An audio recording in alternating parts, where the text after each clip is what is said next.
মানে অভূতপূর্ব একটা রাজনীতি হয়েছে, যেটা মানে আইপিএল এর ইতিহাসে কখনো হয়নি। তাকে নেওয়ার পর তাকে নেওয়া যাবে না এরকম করে বিজেপি, ইন্ডিয়ান ক্ষমতাসীন দল, সেই দলের নেতারা হইচই করেছে, প্রতিবাদ করেছে তাকে নেওয়া যাবে না, এবং তাদের এই দাবির কাছে নতি স্বীকার করে মানে ভারতের যে ক্রিকেট বোর্ড আছে তারা বলেছে, এবং তাদের বলার প্রেক্ষিতে কেকেআর তাকে ছেড়ে দিয়েছে, মানে তাকে বাদ দিয়ে দিয়েছে দল থেকে। এই যে ঘটনাটা, এই ঘটনায় অনেকগুলি ইয়ে আছে, কিন্তু আপনার কাছে এই ঘটনা যখন শুনেছেন আপনার কাছে কি মনে হয়েছে? এই খেলার মধ্যে রাজনীতি কি হবে, কেন? ধন্যবাদ। ভারত পুরো তাদের ক্রিকেট এই ভুবনটাকে একটা রাজনীতির অঙ্গনে পরিণত করছে, এবং এটা ভয়ঙ্কর একটা অবস্থা। সংস্কৃতি, খেলাধুলা এগুলোকে যতটা সম্ভব রাজনীতি মুক্ত রাখা, এটা সর্বসাধারণের জন্য একটা উন্মুক্ত করা। এই জিনিসগুলি এমন যে শুধু একটা দেশের মানুষের সব ধর্ম ও সম্প্রদায়ের সেতু বন্ধন তৈরি করে না, সারা বিশ্বের মানুষের মধ্যেও খেলাকে কেন্দ্র করে, সংস্কৃতিকে কেন্দ্র করে এক ধরনের ঐক্য, একটা আবরণ গড়ে তোলে, একটা বিশ্বকে এক জায়গায় নিয়ে আসে ভ্রাতৃত্ব ঐক্যের মধ্য দিয়ে। সেই জায়গাটা ইন্ডিয়া বারবার আঘাত করছে। আপনার কাছে মনে আছে নিশ্চয়ই, লাস্ট বোধহয় ওয়ার্ল্ড কাপে সময়, এশিয়া কাপ নাকি আমার ঠিক মনে পড়ছে না, পাকিস্তানের খেলোয়াড়দের সঙ্গে খেলা শেষে যে করমর্দন, সেই করমর্দনটা ভারত করেনি খেলোয়াড়রা। তখনই কিন্তু বিতর্কটা হচ্ছিল যে এই ক্রিকেটীয় যে একটা নিজস্ব তার একটা সংস্কৃতি আছে, কালচার আছে, সেটাকে ধ্বংস করে দিল ভারত। এখন যেহেতু পাকিস্তানের সাথে করেনি, সুতরাং সেই কারণে সারা বিশ্ব কিন্তু হইচই করলো না, অন্যরা চেপে গেল যে পাকিস্তান প্রশ্নে। এই এই ঘটনা ভারত যদি ব্রিটিশদের সঙ্গে করতো বা অস্ট্রেলিয়া, তাহলে কিন্তু এটা নিয়ে ভয়ঙ্কর রকমের একটা হইচই শুরু হতো। এরপরেই দ্বিতীয় ঘটনাটা বাংলাদেশের মুস্তাফিজকে নিয়ে, যে মুস্তাফিজকে কলকাতা নাইট রাইডার্স 9 কোটি 20 লাখ টাকায় চুক্তিবদ্ধ করলো, এবং এটা একটা বিশাল আন্তর্জাতিক রুপি। তো একটা বড় একটা খবরে পরিণত হলো। আমরাও খুবই খুশি হলাম যে ভারত এত উদার, এবং ভারত এখানে খেলাকেই প্রাধান্য দিছে, কোনো অন্য কোনো আহ, রাজনীতিকে এখানে প্রবেশ করতে দেয়নি। কিন্তু না, ঘুরে ফিরে দেখা গেল এটাই মনে হচ্ছে কাল হয়ে গেল। আর এমন একটা ঘটনাকে তারা বেছে নিল, যেটা তারা ধর্মের একটা বিভাজনটা ঘটাই দিল। দীপু চন্দ্র দাস বাংলাদেশের নাগরিক, এটা হচ্ছে তার সবচেয়ে বড় পরিচয়। সে হিন্দু হইতে পারে, মুসলিম হইতে পারে, খ্রিস্টান হইতে পারে, তার এই নির্মম হত্যাকাণ্ডটা সে যে ধর্মেরই হোক না কেন, এটা অত্যন্ত নিন্দনীয়। এই ধরনের বা কাছাকাছি নিষ্ঠুরতার মধ্য দিয়ে অনেক মানুষের প্রাণ গেছে বাংলাদেশের। কিন্তু ভারত সবসময় মানে হিন্দু সম্প্রদায়ের কোনো স্থাপনায় আঘাত হলে বা কোনো মানুষ আক্রান্ত হলে সেটাকে পুঁজি করে। তো ভারত নিজেও তো সাংবিধানিক ভাবে একটা অসাম্প্রদায়িক দেশ। তো বাংলাদেশে যখন কি মুসলমানরা অত্যাচারিত হয়, একই সময় যখন ওসমান হাদি নিহত হলো, সেই ওসমান হাদির ব্যাপারে তো তারা প্রতিক্রিয়া জানালো না। সারা ভারতবর্ষ জুড়ে তো হইচই করলো না, না হিন্দুরা করলো না মুসলমানরা করলো। কারণ তারা হয়তো তখন বিষয়টা দাঁড়াচ্ছে এই যে এটা একটা দেশের আভ্যন্তরীণ বিষয়। কিন্তু দীপুচন্দ্র দাসের ব্যাপারটা আর বাংলাদেশের আভ্যন্তরীণ বিষয়ে দাঁড়ালো না, এটা ভারতের বিষয় হয়ে দাঁড়ালো। কারণ দীপুচন্দ্র হিন্দু, আর ভারতের সংখ্যাগরিষ্ঠ মানুষ হিন্দু।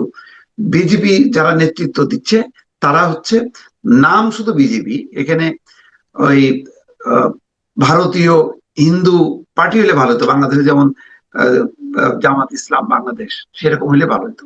কিন্তু এমন একটা নাম, কিন্তু কার্যত আসলে তারা ওই হিন্দু ধর্মেরই আসলে একটা সংগঠন।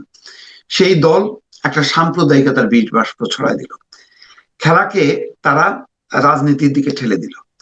বিজেপির এক নেতা আহ এমনকি শাহরুখ খানকে পর্যন্ত, কলকাতা নাইট রাইডার্স এর মালিক, তাকে বললো গাদ্দার। তার মানে কি, এটা যদি কলকাতা নাইট রাইডার্স এর মালিক যদি কোনো হিন্দু হইতো, তাহলে কিন্তু এই গাদ্দার বলতো না। এই এইটাকে একটা ভারতীয় ক্রিকেট বোর্ড এটার একটা প্রাতিষ্ঠানিক রূপ দিল। ভারতীয় ক্রিকেট বোর্ডের সাথে ভারতীয় রাজনীতি, ভারতীয় সরকার, রাষ্ট্রের একটা সম্পর্ক আছে। সুতরাং এটা বোঝা যায় যে এটা আসলে ভারত সরকারের একটা প্রমোট করা জিনিস, যে এটা করতে হবে। একেবারে মানে ধর্মীয় স্বার্থ রক্ষা বা ধর্মীয় নিচু দৃষ্টিভঙ্গির আলোকে এই যে সিদ্ধান্তটা নিয়ে পারতপক্ষে এটা ভারতের মধ্যে একটা বিভাজন তৈরি করে দিল, বাংলাদেশেও বিভাজন তৈরি করে দিল, ভারতের উগ্রবাদীদেরকে উস্কে দিল, বাংলাদেশের উগ্রবাদীদেরকে উস্কে দিল। আমরা যেখানে চাই ধর্ম বর্ণ নির্বিশেষে দুই দেশের মানুষের মধ্যে একটা মানে মেলবন্ধন গড়ে তোলা, যেখানে গণতন্ত্র, সংস্কৃতি, ধর্ম যার যার, এবং সেটাকে রক্ষা করবে রাষ্ট্র, কিন্তু সেই জায়গাটা চূর্ণ বিচ্ছিন্ন করে দিল। এই মুস্তাফিজের উপর এই নিষেধাজ্ঞা খেলতে পারবে না এবং নাইট রাইডার্স তাকে বিদায় করে দিছে। এটা খুব খারাপ দৃষ্টান্ত হয়ে গেল। তার মানে ওই পাকিস্তানি খেলোয়াড়দের সাথে করমর্দন না করা, সেই ঘটনা থেকে শুরু করে এই ঘটনা যদি মেলান, এটার সাথে সম্পর্ক আছে। হয়তো আরো অনেকগুলো ঘটনা আছে যেগুলি এই মুহূর্তে আমার মনে আসছে না। তার মানে দৃষ্টিভঙ্গি জি। এর মধ্যে আমরা দেখলাম যে আমাদের যে ক্রীড়া বিষয়ক উপদেষ্টা এখন যিনি দায়িত্বপ্রাপ্ত আছেন, আসিফ নজরুল, তিনি একটা কথা বলেছেন যে এটা তো তারা তো মোটামুটি অফিসিয়ালি যে কথাটা বলেছে যে তারা মুস্তাফিজের নিরাপত্তা দিতে পারবে না, এই জন্য বলেছে, এই জন্য তাকে বাদ দেওয়া হয়েছে। এখন আসিফ নজরুল প্রশ্ন করেছেন যদি আপনি একজন মুস্তাফিজকে নিরাপত্তা দিতে না পারেন, তাহলে ফেব্রুয়ারিতে যে ওখানে যে T20 বিশ্বকাপ হবে ভারতে এবং শ্রীলঙ্কায়, সেখানে বাংলাদেশ টিমের নিরাপত্তাটা আপনি কি করে দিবেন? এবং বাংলাদেশ টিমের খেলাগুলি তো ভারতেই হবে। তো এই যে প্রশ্ন, এবং উনি বলেছেন যে ক্রিকেট বোর্ডকে, আমাদের ক্রিকেট বোর্ডকে, যে আপনার মানে ICC কে লিখুন যে আমাদের ম্যাচগুলো যেন শ্রীলঙ্কায় হয়, আমরা ভারতে খেলতে যাই। এই কথাটা উনি বলেছেন। আপনি কি মনে করেন তার এই পদক্ষেপটাকে আপনি কিভাবে? এটা আসিফ নজরুল না, আমিনুল ইসলাম বুলবুলও ক্রিকেট বোর্ডের সভাপতি, তিনিও সেই উদ্বেগ উৎকণ্ঠা প্রকাশ করছে, এবং এটা স্বাভাবিক। কারণ ভারত যদি এই নিরাপত্তার কথা বলে যদি এই পদক্ষেপটা নেয়, তাহলে তো স্বাভাবিক যে বাংলাদেশের কোনো মুসলমান খেলোয়াড় ভারতে যে শান্তি পাবে না, আবার ভারতের হিন্দু খেলোয়াড়রা বাংলাদেশে এসে শান্তি পাবে না।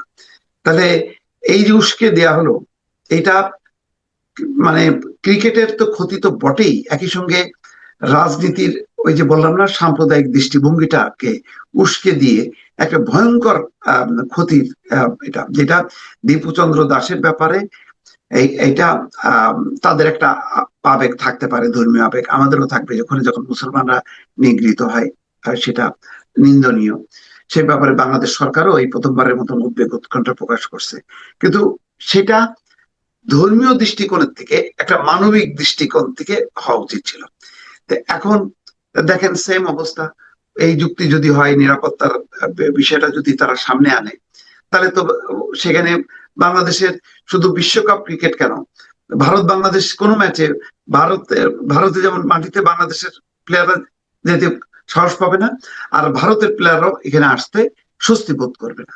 এবং আপনি দেখবেন যে সম্প্রতি কি হচ্ছে কলকাতায়, মমতা বন্দ্যোপাধ্যায় পর্যন্ত বলতেছে যে বাংলা ভাষায় কথা বললেই ভারতের বাইরে, পশ্চিমবঙ্গের বাইরে মানুষজনকে পেটানো হচ্ছে এবং বলা হচ্ছে তারা বাংলাদেশি, বাংলা ভাষায় কথা বললেই বাংলাদেশি, এবং বাংলাদেশিদের হোটেল বুকিং দিচ্ছে না, অপদস্থ করতেছে, তাদের নিরাপত্তা অনিশ্চিত হচ্ছে।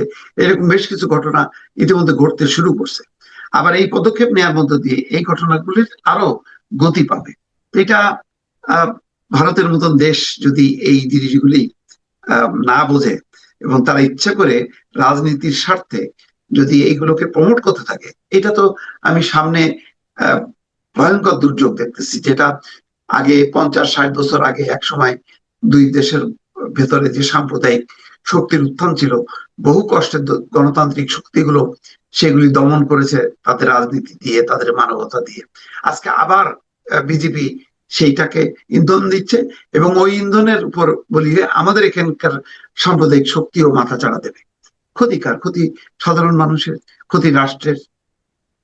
এই কথাটা কিন্তু ভারতের কংগ্রেসের একজন নেতা শশী থারুর, উনি কিন্তু এই প্রশ্নটাই করেছেন যে এর মাধ্যমে ক্ষতি হলো কার? ক্ষতি হলো ক্রিকেটের, নাকি ক্ষতি হলো মুস্তাফিজের, নাকি ক্ষতি হলো দুই দেশের সম্পর্কে?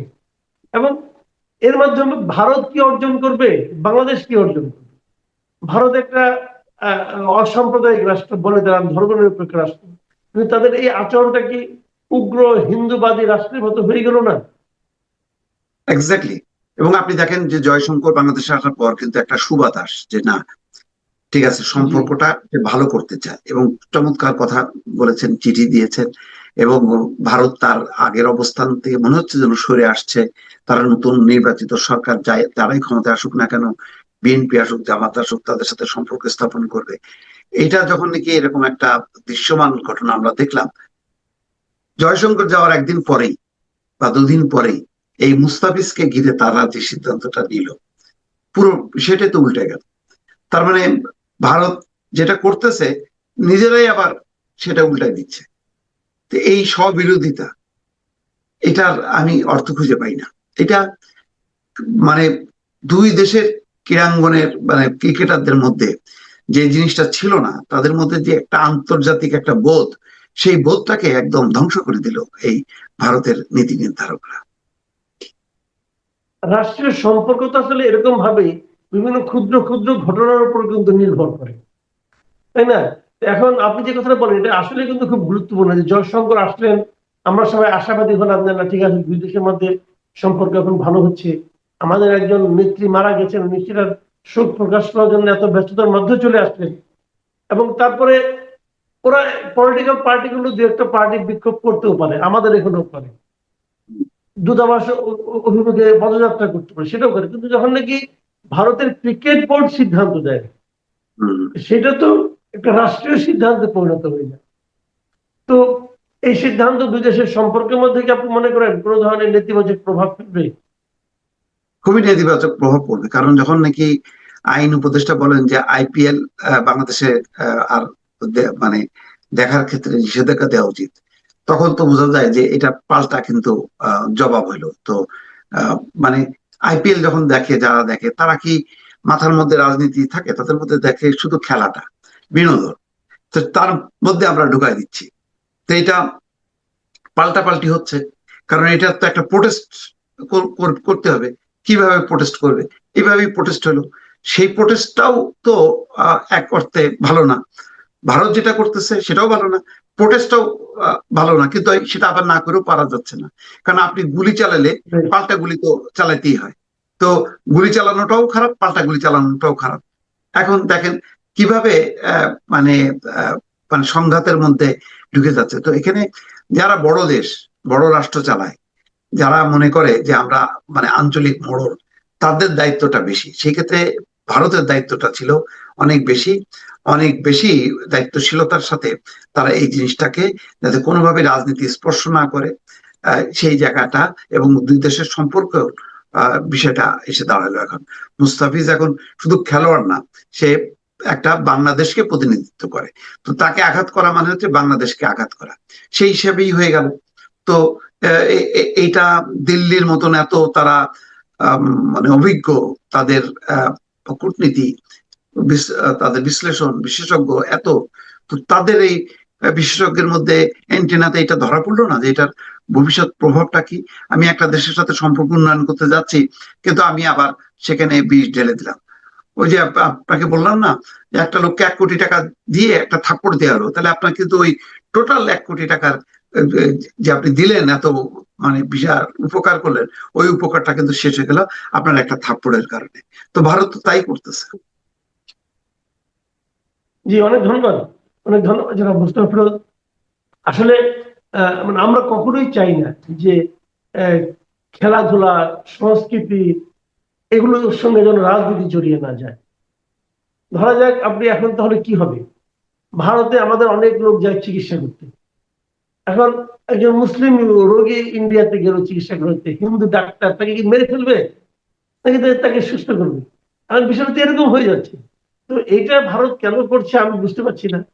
এবং এটাকে কোনো অবস্থাতে আমার মনে হয় যেটা আমাদের মানে এটা মেনে নেওয়া যায় না। এবং যদি প্রতিবাদ হিসেবে আইপিএল দেখা বন্ধ করে, আবার ডাক্তার শফিকুর রহমান সাহেবের ইয়ারলি ইনকাম হলো 3,60,000 টাকা, তার মানে 25,000 টাকার মতো। সংসার চলে কিভাবে ওনার? আমি কিন্তু এগুলো ভাবি জিনিসগুলো নিয়ে। আবার এনসিপি এর যে আহ্বায়ক আছেন নাহিদ ইসলাম, ওনার বাৎসরিক আয় হলো 16 লাখ টাকা। 1 লাখ টাকা একটু বেশি আছে। কিভাবে ইনকাম 1 লাখ টাকা বেশি করেন, এর আবার জানার ব্যাপার। উনি চাকরি করেন না কি করেন? মানে এই যে বিষয়গুলো, এই যে জিনিসগুলো, এই বিষয়গুলো মানে এরকম হয় কেন? মানে এটা কি আপনার কাছে, এটা কি ব্যাখ্যাটা আপনি কিছু বুঝেন কিনা? হ্যাঁ, ধন্যবাদ আপনাকে। আসলে এই হলফনামায় আনুমানিক ফিগার বসিয়ে দেওয়া হয়, কারণ এই হলফনামায় কিন্তু কোনো সাপোর্টিং কাগজ দেওয়া হয় না, অর্থাৎ সরকারি তার হিসাব এই দেওয়া হয় না। এক, দুই হলো ইলেকশন কমিশনে ইলেকশনের খরচ কিন্তু নির্ধারিত করে দেওয়া হয় যে 25 লাখের ভিতরে বেশি খরচ করতে পারবেন না। তাহলে যদি বেশি দেখায় তাহলে তো সে ধরা খাবে, তার নমিনেশন পেপার বাতিল হবে। আবার কম দিলে সে ইলেকশন করলো কেমন করে? অর্থাৎ এমন একটা বিষয় যে ইলেকশনে কিন্তু কমপক্ষে একেবারে ফেলে দিল 5 কোটি উপরে 20 কোটি 100 কোটি ঢাকা শহরে পর্যন্ত খরচ করবে। তো এই যে হিসাবে, এটা হিসাব জালিয়াতি আমি মনে করি। সবগুলো বড় দলের নেতাদের খরচ বেশ কম আমার কাছে মনে হয়েছে, এবং ঢাকা শহরে অনেক জায়গায় খরচ হবে। আমি জানি একবার সালমান রহমান সাহেব আপনার ইলেকশন করেছিল মোহাম্মদপুর থেকে। আমি তখন ইন্ডিপেন্ডেন্টের নিউজ এডিটর ছিলাম। তো আমার সামনে আমার এডিটর জিজ্ঞেস করলো যে উনি তো পাশ করবে, তো পাশ করবে না, উনি নিচের দিক থেকে ফার্স্ট হবে।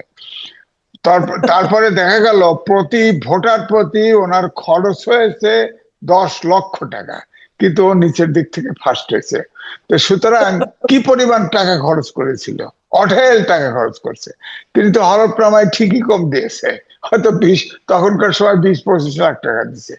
সুতরাং আমি এখানে কিন্তু দীর্ঘ করার পক্ষে। যারা আপনার নমিনেশন দিবে, এটা কমপক্ষে 2-3 মাস আগে একটা লিস্ট দুদকে সাবমিট করা দরকার তার সততা পরীক্ষার জন্য, এবং তার হিসাব যেটা দিবে এটা 3 মাস আগে সাবমিট করা দরকার।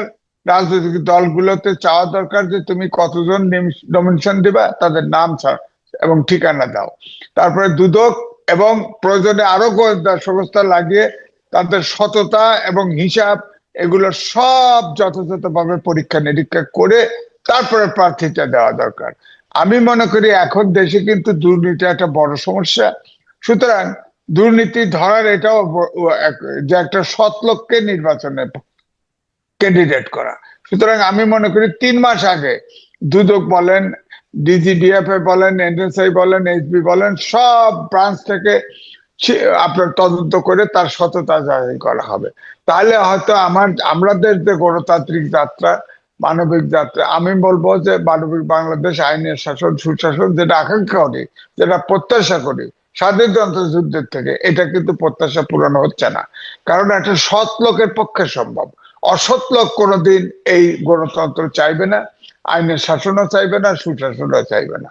রাজনীতিকে যদি গণতান্ত্রিক, আসলে দেশকে যদি গণতান্ত্রিক করতে হয় এবং মানবিক শাসন, আইনের শাসন তৈরি করতে হয়, তাহলে আমি কিন্তু সহজে আপনি সহজে আইন ভাঙি না, সহজে কোর্টে গিয়ে আমরা মিথ্যা স্টেটমেন্টও দেব না, কারণ আমাদের ভিতরে তো সততা আছে। এখন সুযোগের অভাবে হোক আর যে কেউই হোক না কেন, আমরা কিন্তু সৎ থেকেছি, এবং বাই ডিসিশন অনেক সুযোগও আসলে তাও সৎ থেকেছি। আমরা কিন্তু ধরেন আপনার এখন একটা ইউটিউব আছে, আপনি টাকা ইনকাম করেন বেশি বেশি, আমি একটু কম কম করি, তাও তো আবার পরে 2 লাখ টাকা 2 লাখ টাকা মাসে থাকে। আমি তো এর বেশি স্টেটমেন্ট দিলেই মিথ্যা দেওয়া হবে, হ্যাঁ, এর কম দিলেও মিথ্যা দেওয়া হবে। সুতরাং যারা ফিক্সড ইনকাম, ধরেন সরকারি চাকরি, ঘুষ খায় না, তার স্টেটমেন্ট কিন্তু হয়তো যদি আপনি চান তাকে প্রার্থী করেন, রিটায়ার করছে, সে কিন্তু তাই ওইটাই দিবে, কিন্তু সে ঘুষ খাইছে যেটা, সেটা কিন্তু হিসাবে আসবে না। সুতরাং প্রার্থী করতে হলে আগে সৎ প্রার্থী করতে হবে।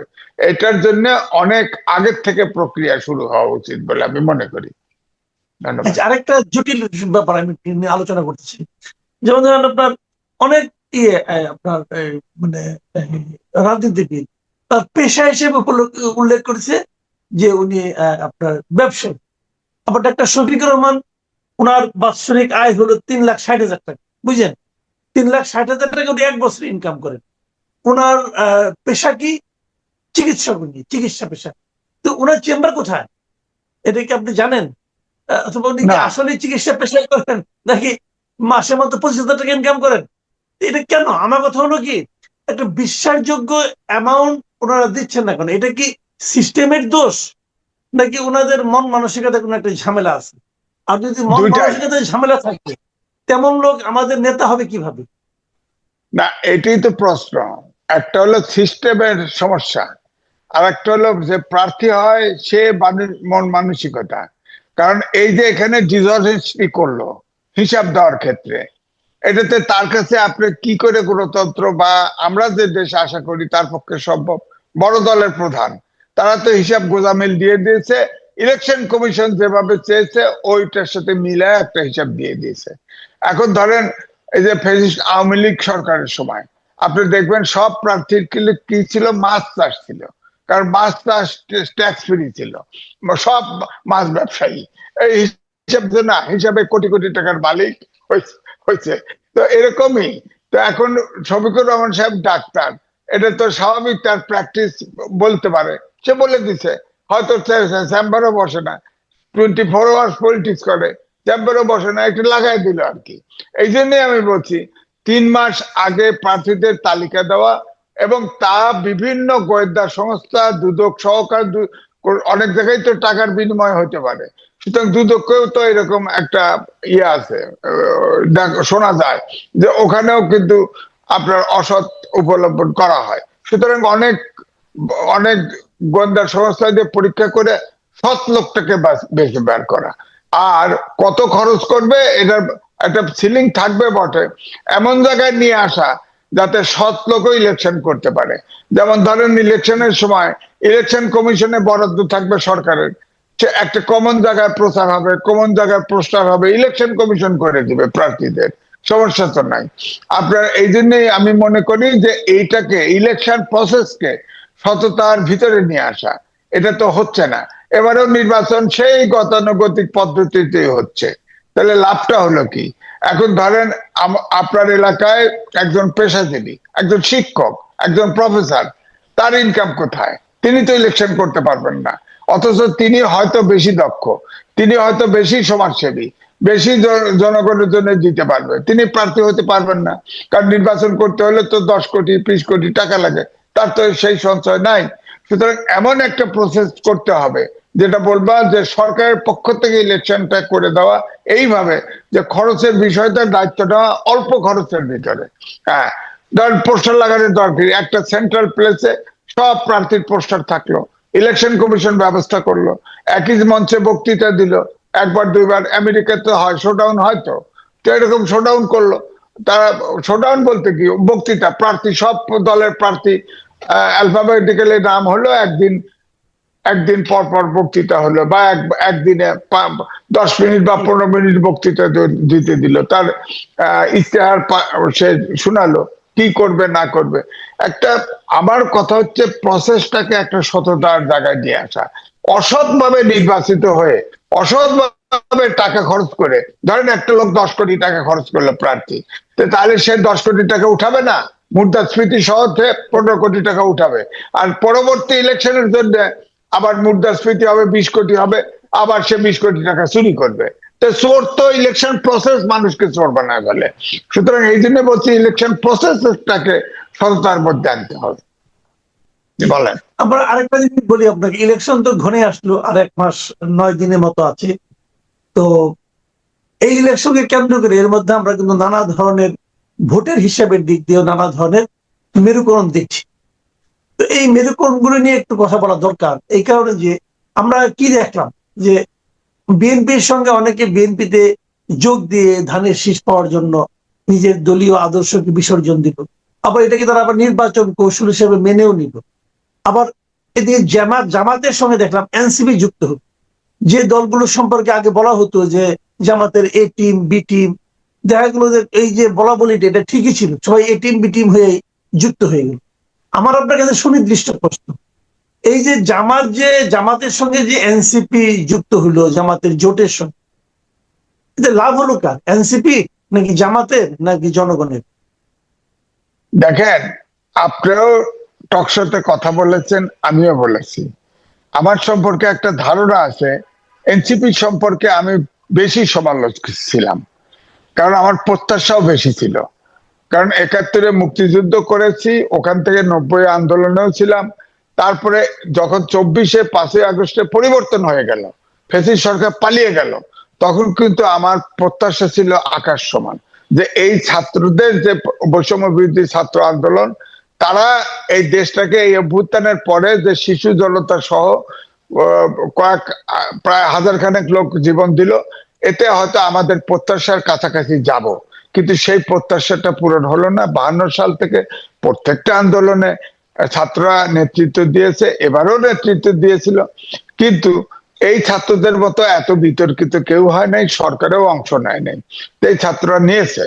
তারপরেও আমি আশা করছিলাম যে অন্তত পক্ষে এনসিপি টিকে থাকুক, থার্ড পার্টি হিসাবে, অর্থাৎ একটা নিরপেক্ষ আলাদাভাবে ইলেকশন করুক। সরকাররা আসলো ২-৩ বছর, ২-৩ টার্ম তারা ইলেকশন করলে হয়তো একটা, এই যে দ্বিদলীয় সিস্টেমের বাইরে আমরা বারবার বেরোতে চাইছি, এটা তো বেরোনোর সুযোগ রাখলো না। এখন ধরেন এনসিপি জামাতের সাথে একদিক দেখেন, জামাতের সাথে যুক্ত হয়েছে। হ্যাঁ, সবাই বলেছে তারা বিভিন্ন ভাবে, জামাতের তো বিভিন্ন ভাবে বিভিন্ন জায়গায় লোক থাকে, গুপ্ত ভাবে থাকে, এটা তো প্রকাশ্যেই ছিল, তারা জয়েন করেছে। এখন আমার প্রশ্ন হচ্ছে, একটা প্রথম প্রশ্ন হলো, এই জামাতে যুক্ত হয়েছে মানে এই এনসিপির একটা গ্রুপ জয়েন করেছে, আর একটু গ্রুপ আপত্তি করেছে, আর একটু গ্রুপ বেরিয়ে গেছে। হ্যাঁ, সুতরাং এনসিপি তো শেষ, এখানে শেষ।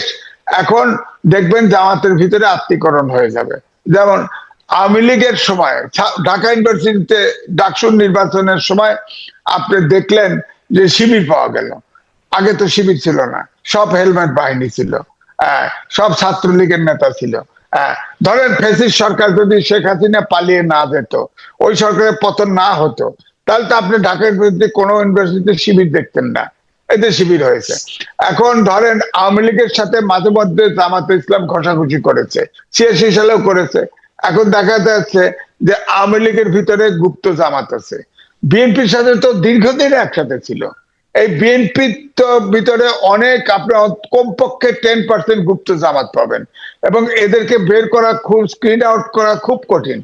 এআই দিয়ে যদি সম্ভব হয় তাদের বের করা, কারণ বিএনপি একটা মধ্যপন্থী দল, তাদের রাজনীতি ঠিক রাখতে হলে জামাতকে, গুপ্ত জামাতকে স্ক্রিন আউট করতে হবে, নইলে তারা সঠিক পথে আসতে পারবে না। আমি তো আমাদের সাংবাদিকদের ভিতরে কয়েকজনকে জানি, তারা গুপ্ত জামাত, জানি আমি। কিন্তু এটা আপনি, তারা আবার অতিমাত্রায় বিএনপি, যারা জামাত তারা কিন্তু অতিমাত্রায় বিএনপি, এবং এমন ভাবে ফ্ল্যাটারিং করে যে নেতৃত্ব তাদের বিশ্বাস করে।